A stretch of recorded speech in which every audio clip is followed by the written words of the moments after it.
Solved by Reddit. Reddit doing one good thing or 5 good things.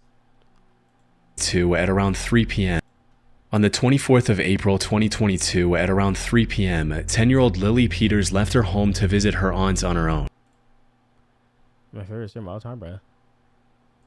Zeus, Belu, and Agent Goated, A God, and so up there too. Oh wow. Thank you, bro.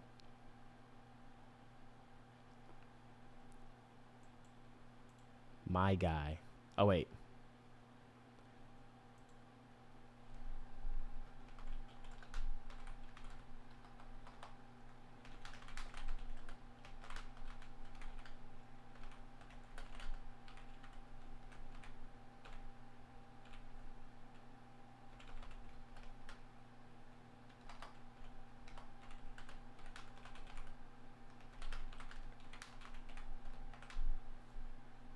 You have good taste.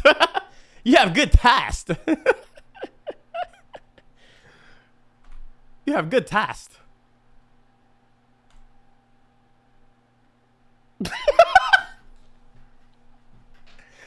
I forgot what the fucking name of this shit, what the name of this account was.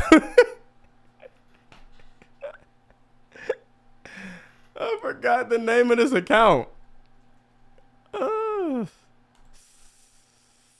Jimmy Too Smooth. I be too smoothing. Hey, bro, there's nothing wrong about bigging up yourself. See, where Tay Too Smooth went wrong is he was big upping himself, but putting others down. I just dick ride myself. That's all it is. That's all it is, man. The aunt's house was just a 3-minute bike ride from Lily's home in Chippewa Falls, Wisconsin. And since she lived with just her father, Alexander, after her parents' divorce, Lily often went to her aunt's house on the weekends to play around. So it wasn't unusual for her to make this journey on her own. Unfortunately, what started off as an ordinary weekend was about to end in a... That's kind of a long walk though. For a 10-year-old? A 3-minute walk is kind of insane. Bitch, where the goddamn, bro? I see it in my highlight. A 3-minute walk for a 10-year-old is crazy. But look, okay. So y'all saying it's not. I get that, understand. But as a parent right now, and knowing how the world is, I got you, bro. I'll drive you, dude. I will literally drive you there. It's too much shit that can go on. And is this near a main open road? I don't even think this stays in the neighborhood. I'm pretty sure this is a open road. And these look like stores. Or this is probably a school or some shit. I don't know. And since she lived with just her father, Alexander, after her parents' divorce, Lily often went to her aunt's house on the weekends to play around. So it wasn't unusual for her to make this journey on her own. How we gonna watch this and laugh at memes? That's why we do this first and then the memes. How we gonna watch memes, laugh, and then get sad, and then what the fuck we do? And then I'm supposed to kill Nazis? I mean, I ain't gonna lie, that shit would hit though. But like, hell no, bro. Unfortunately, what started off as an ordinary weekend was about to end in a horrific tragedy. Things took a turn for the worse when Alex noticed that it was getting dark and Lily still hadn't come home. It wasn't like her to stay out late. Nope. He called his sister, assuming Lily was still at her place. I would lose my mind. But to his surprise, she told him Lily had already left over an hour ago. He then called the parents of Lily's friends, hoping she might have stopped at one of their houses on her way back. However, none of them had seen her either. Fearing for the safety of his daughter, Alex began searching the route Lily would have taken to and from her aunt's house. He also contacted the police and reported his daughter missing at around 9 p.m.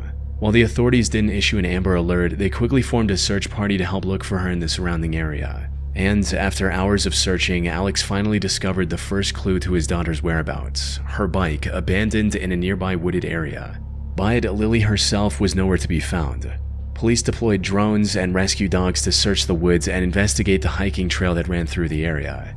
Then, at around 8:45 a.m., Alex received the news he had been dreading all night. Nope. Lily was deceased. A volunteer had discovered her body hidden under a pile of leaves just a few feet from the trail.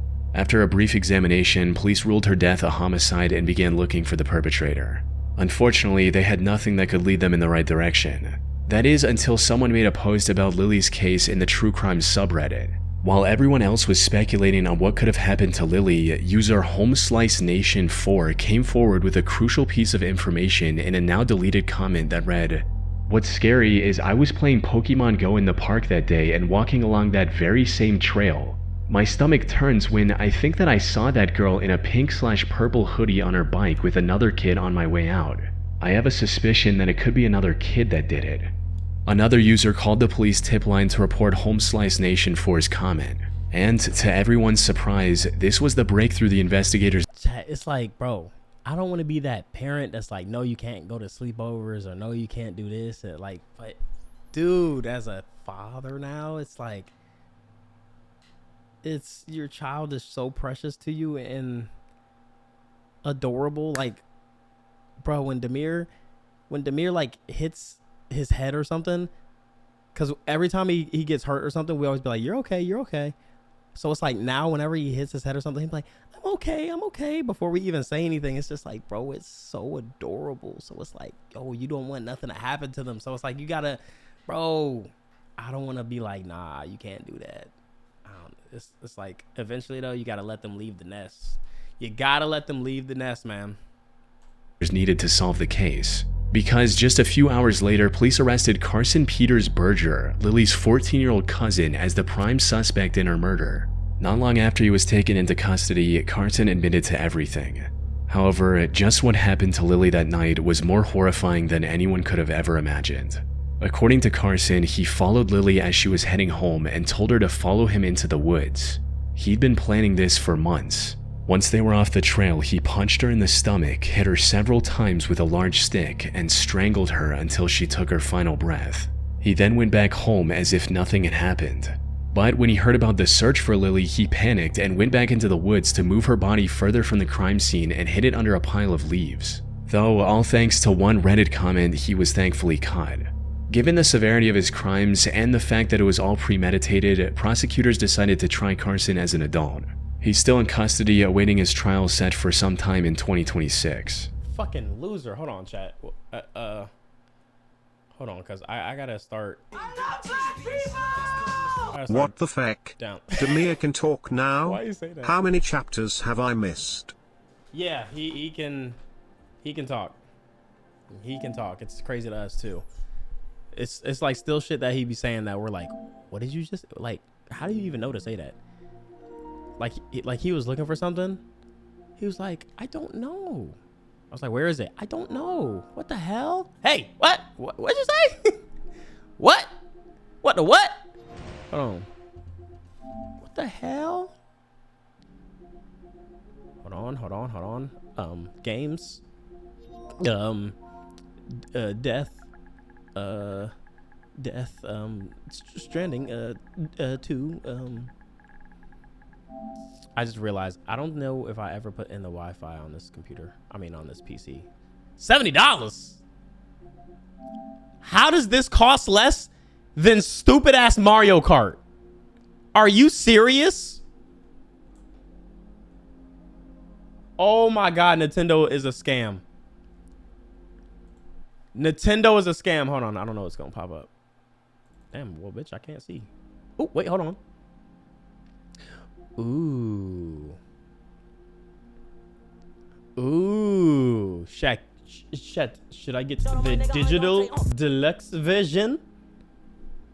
Or should I get the standard? Wait, to play it today, why do you keep saying I'm not rich, bro? Like, to play it today, do I have to get the deluxe or can I just still get the standard? Man. Deluxe. If you're gonna play it, I'm gonna just get it. Cause all right, now how long is this? 91 gabies. How long are we talking? How long are we talking? A queue? Wait, what else is up here? Fuck all that other shit. Get, Timmy, get this shit off of my shit.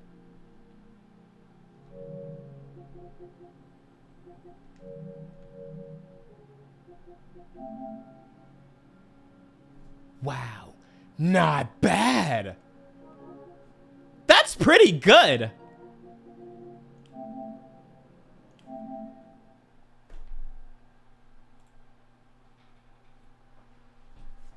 All right, let's get back to it. Ew, what was that? Yo, this Camp Rock movie, like, the lines in this movie have just been stuck in my head, bruh. Piece of shit.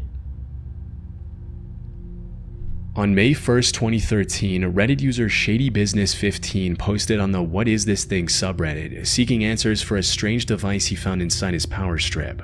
The post read, "Violently blew a fuse in my extension cord, took it apart to see the damage, and found this inside."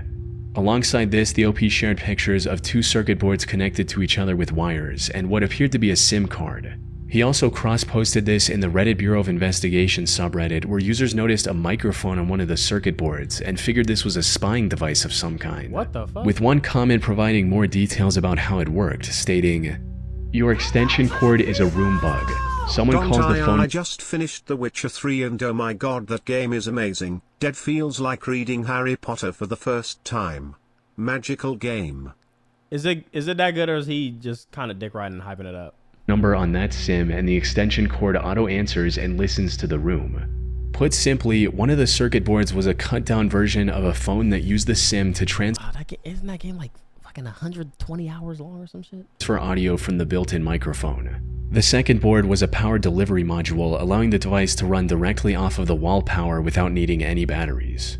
However, this raised more questions than it answered, especially about the OP's true identity, with some users speculating if he was involved in some shady business. After all, why else would someone go through the effort of planting a bug to listen in on his conversations? But according to a later comment, he was just a normal university student who was living in the university's dorms, and that he took this extension cord from his home when he moved. But also mentioned that there are other people with access to his room who could have planted the bug without his knowledge. With this, the focus shifted towards finding out who planted this in the OP's power strip and why. Some users suggested putting the SIM in a spare phone, but doing so only deepened the mystery further. Apparently, it had a 10-pound credit, suggesting that it was being used at some point.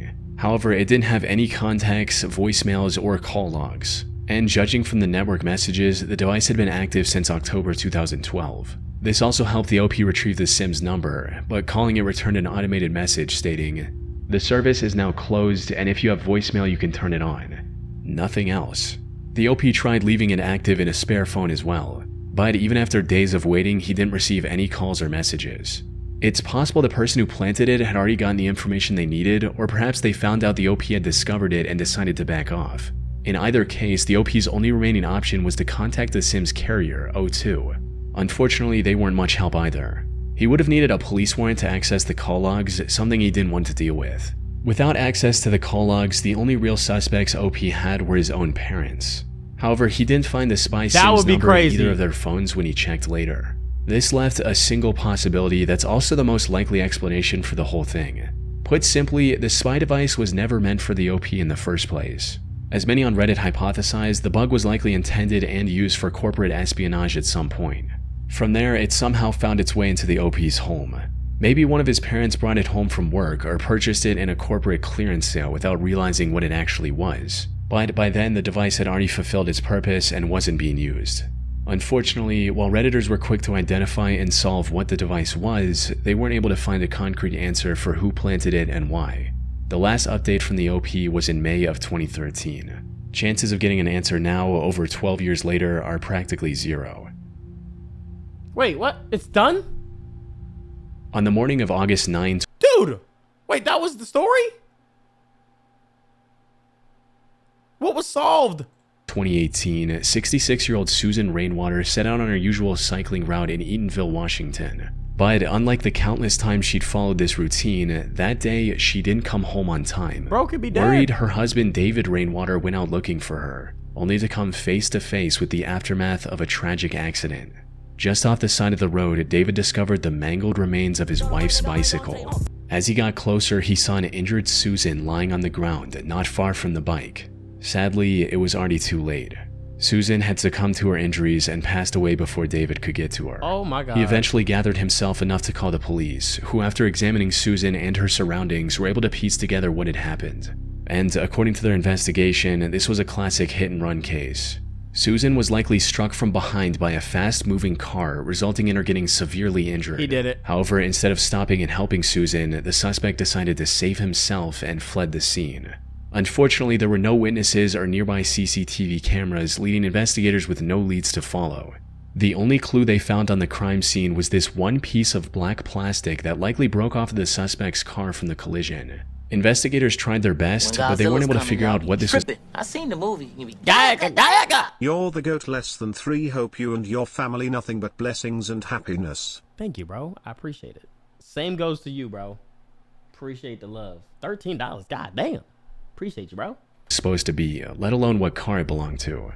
With no other options, one of the troopers at the scene turned to the internet for help, stating, "Troopers and detectives are still looking for a black vehicle believed to be involved in this morning's tragic bicyclist fatality.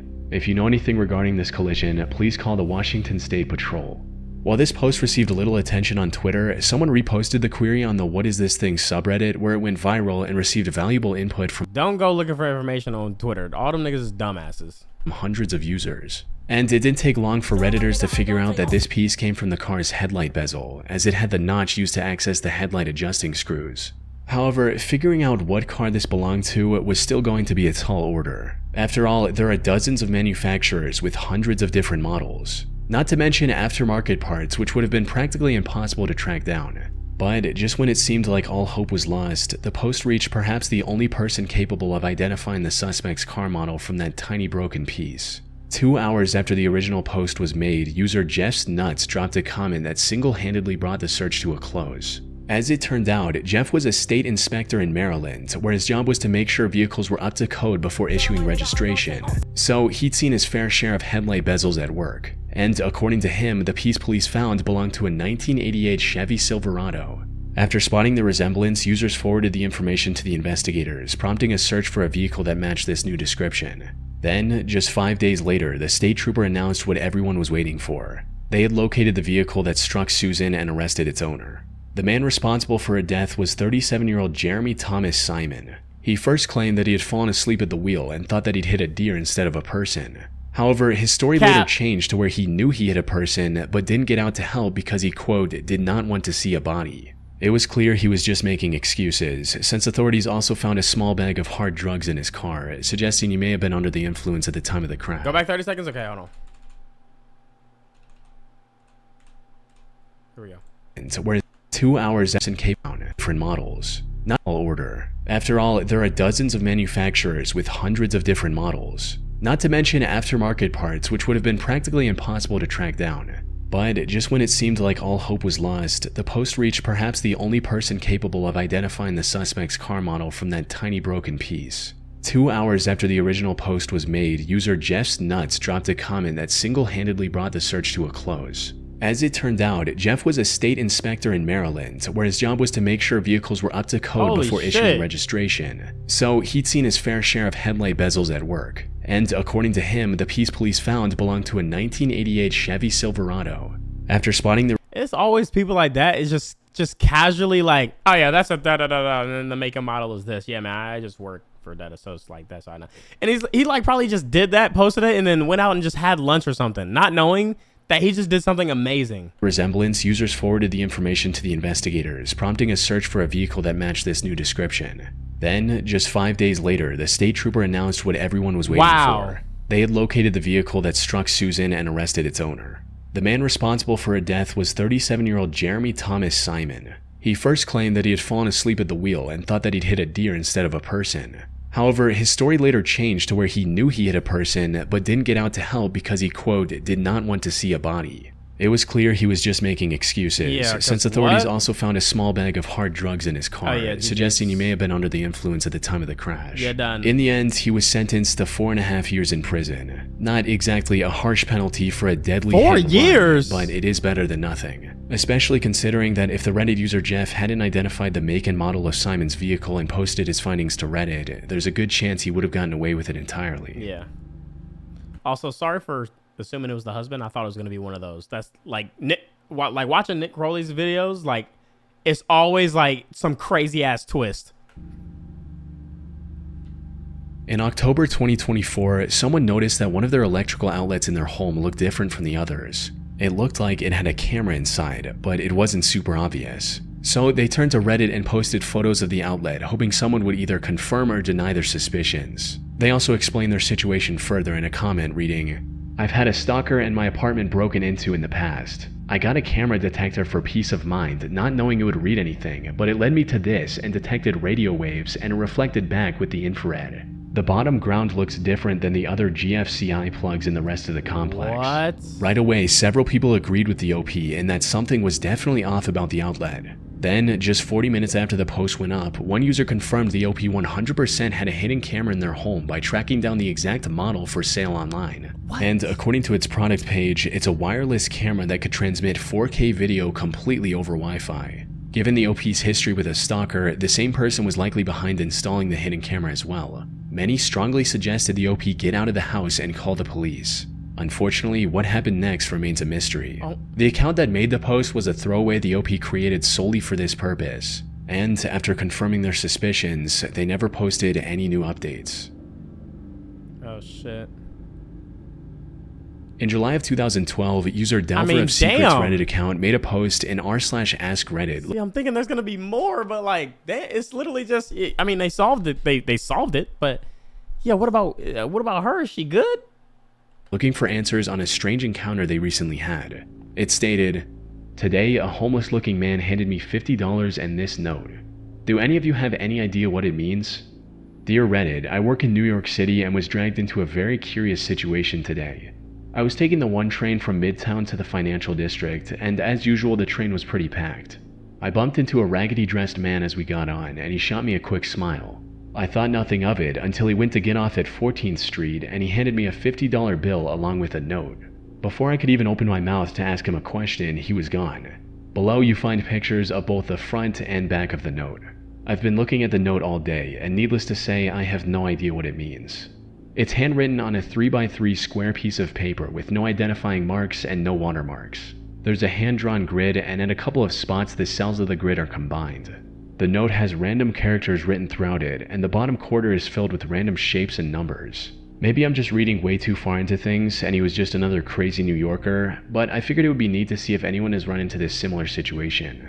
Do any of you have any idea as to what the note says, if anything?" You're next. After taking a good look at both the note and the $50 bill, some users figured out that the note was what's known as a bifid cipher, and deciphering it revealed a message that read, "There's plenty more money to make. Figure this out and prepare to meet July 19, 56 and 6 hot dog stand outside Rue 57 Cafe. Ask for Mr. Input." However, before anyone had the time to figure out the true meaning behind this note, Delver of Secrets received a coded message on Reddit. It was likely from the same guy that handed him the note earlier that day. When decoded, this message read, "You have managed to find the message with the help of friends. You changed the rules, now so will I. July 12, 4 p.m. Find the Blue Jay at 6.5 and 56 and tell him you are the last." This was packed with clues pointing in multiple directions. For starters, 6.5 and 56 corresponded to 6.5 Avenue on 56th Street in New York. And at that location, there was a salon named Gotham Skincare. This led many to believe that this whole thing was a marketing stunt for something related to Batman, especially since the date given in the original note, July 19th, was 1 day short of the release date for The Dark Knight Rises. One person even called the marketing company for that movie in hopes of getting them to admit the truth. So basically, I was one of the people who got caught up in the whole homeless man give me $50. We had to figure out some sort of code. So after staying up for hours and reading all the comments, I definitely came to the conclusion that this reeks of marketing campaign. And I have a sneaking suspicion that it's a certain company. Hey guys, what's up? Alright, so it's 9:16 here in New York. And I'm about to call Leveraged Marketing Corporation of America. If you look up the address that we're all supposed to meet at later today at 4, this is actually a marketing agency that's right next to it. So it just makes sense that it might be them. And the Dark Knight thing just makes sense too because the movie's coming out so soon. And hi, how are you? I'm fine, thank you. I'm calling to make sure that everything is going to be set up for the Dark Knight campaign later today. What is the Dark Knight campaign in New York City? Yeah, it's actually right next to your office at about 4 o'clock today, actually. I see. Yes, I know what that is. Please give Archie a call. I'm Carolyn. He just admitted to knowing about it. I don't know. You figure it out. Oh. While this didn't lead to anything substantial, Reddit users found the next clue hidden within the Reddit message. You see, the username that sent the message was 222-0944-379. One user converted this to an IP address, and it led to Fort Huachuca in Arizona, a military base that's primarily focused on intelligence training. So, could it be that Delver of Secrets was being recruited as a spy or something along those lines? For some, this was certainly a possibility. However, another user discovered that a spy exhibition was happening at the nearby Discovery Times Square Museum on July 12th. Maybe this was a marketing stunt for that instead. But this idea was also shot down by another user who claimed to work for the museum, stating that they had nothing to do with this. With no other leads, a group of curious New York-based Redditors decided to meet at the specified location on July 12th to see if anything would actually happen. However, despite dozens of people showing up, including Delver of Secrets, no one noticed anything out of the ordinary and had to go back in disappointment. Now, if this was some legitimate espionage-related matter, a large crowd would have instantly scared off anyone planning to meet Delver of Secrets at that location. So, the whole thing was kind of pointless in that regard. But on the other hand, the gathering all but confirmed that this wasn't some marketing stunt. Because if it were, the media attention and large crowd would have been the perfect moment for a big reveal that never happened. Then, something happened that no one saw coming. On July 13th, Delver of Secrets removed everything from his post and replaced it with a single ominous passage reading, "Received a phone call today threatening violence against me and my family, going as far as to name members of my family and their addresses unless I delete this post. The caller also told me not to show up on the 19th and to inform anyone planning to show up on the 19th that nothing would happen. That was probably This some will random... be my last message from this account before I delete it. I'll also be changing my number later today. I am sorry if a resolution to this never happens, but I'm not willing to risk my family's safety for a few extra dollars." With that, Delver of Secrets vanished from the internet. While Reddit did solve layers of coded messages and uncover clues hidden within other clues, they were ultimately left with nothing but speculation and an unsolved mystery. I'm not sure I'm buying this. I don't know, bruh. What the fuck was that? Yeah, it's crazy that he showed his face, though. It's crazy that he did show his face if he was really, like, you know, in that type of situation. I'm gonna stick to Nick Crowley, bruh. That shit was... They're like, nothing... A few of those weren't even solved. We don't know what happened. Yeah, they figured out what something was, but we didn't get an answer for, like, what happened to the person and if they are okay.